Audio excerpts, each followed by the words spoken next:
నంద్యాల జిల్లా బండి ఆత్మకూరు మండల కేంద్రంలో సిపిఎం పార్టీ మండల కమిటీ ఆధ్వర్యంలో భగత్ సింగ్ 93వ వర్ధంతి సభ నిర్వహించారు.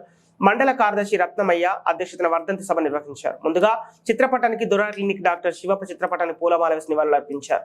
సందర్భంగా సిపిఎం పార్టీ మండల నాయకులు డేవిడ్ రామచంద్రుడు, డాక్టర్ శివ మాట్లాడుతూ భగత్ సింగ్ 23 సంవత్సరాల వయసులోని జాతీయోద్యమ స్ఫూర్తితో బ్రిటిష్ వారిని గడగడలాడించిన గొప్ప దేశభక్తుడని కొనియాడారు. కేవీపీఎస్ నాయకులు, ఏసేపు రైతు సంఘం నాయకులు సుధాకర్ రెడ్డి, సిఐటియు నాయకులు రాజులు మాట్లాడుతూ కేంద్రంలోని బీజేపీ ప్రభుత్వ చరిత్రను తిరగరాస్తూ స్వాతంత్ర ఉద్యమంలో పాల్గొని బీజేపీ ఆర్ఎస్ఎస్ నకిలీ దేశభక్తి ముసుగులో దేశ సంపదను బడా కార్పొరేట్లకు అప్పగిస్తున్నారని, ఈ విధానాలపై పోరాటం నిర్వహించి భగత్ సింగ్ కి ఆయన ఆశయ సాధనకు నిజమైన నివాళులు అర్పించిన వారు అవుతారని తెలిపారు.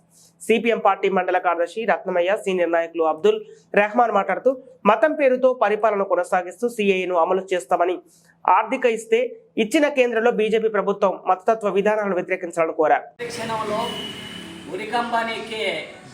కూడా లెనిన్ గారు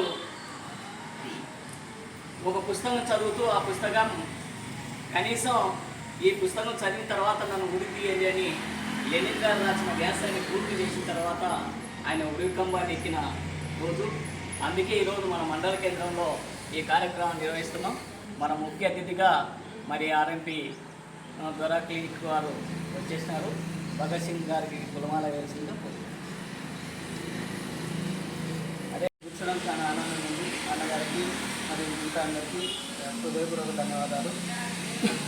వచ్చే ముందు ఒక చిన్న విషయాన్ని గమనించాను. భగత్ సింగ్ గారి వర్ధంతి నాకు అంటే మనకు తెలుసు కానీ మరీ అంతగా డిప్గా తెలియదు. కానీ సరే ఏమి ఈయన సాధించింది అని ఒకసారి చూస్తే నేనేం గమనించానంటే ఆయన పాకిస్తాన్లో పుట్టాడట. భగత్ సింగ్ గారు పుట్టడం పాకిస్తాన్లో పుట్టినారు. పాకిస్తాన్లో పుట్టి ఇండియాకు స్వతంత్రం రావడానికి, అంతేకాకుండా భారతదేశానికి ఈ వలస వాళ్ళు రాకుండా, మరి బ్రిటిష్ వారు రాకుండా వారిని పారదోలడం ఇది చాలా అన్యాయం అనేసి పోరాటం చేశానని నేను ఒక చిన్న బిట్టు చదవడం జరిగింది. నా నిజ జీవితంలో కూడా మన జీవితంలో కూడా ఈ ఒక్క విషయమే మనం బాగా గమనించినట్లయితే అది చాలా మనకు మన సమాజానికి ఉపయోగపడుతుందని నేను గమనిస్తున్నాను. ఎందుకంటే మనము మన దేశంలో, మన భారతదేశంలో పుట్టి మనతో పాటు ఉన్న సహోదరులు అంటే ముస్లిం అయితేనేమి, హిందూ అయితేనేమి, క్రిస్టియన్ అయితేనేమి, జైన్ అయితేనేమి, సిద్ధ అయితేనేమి, ఎవరైనా కానీ అందరూ మన వాళ్ళే, మన దేశంలో పుట్టిన వాళ్ళే.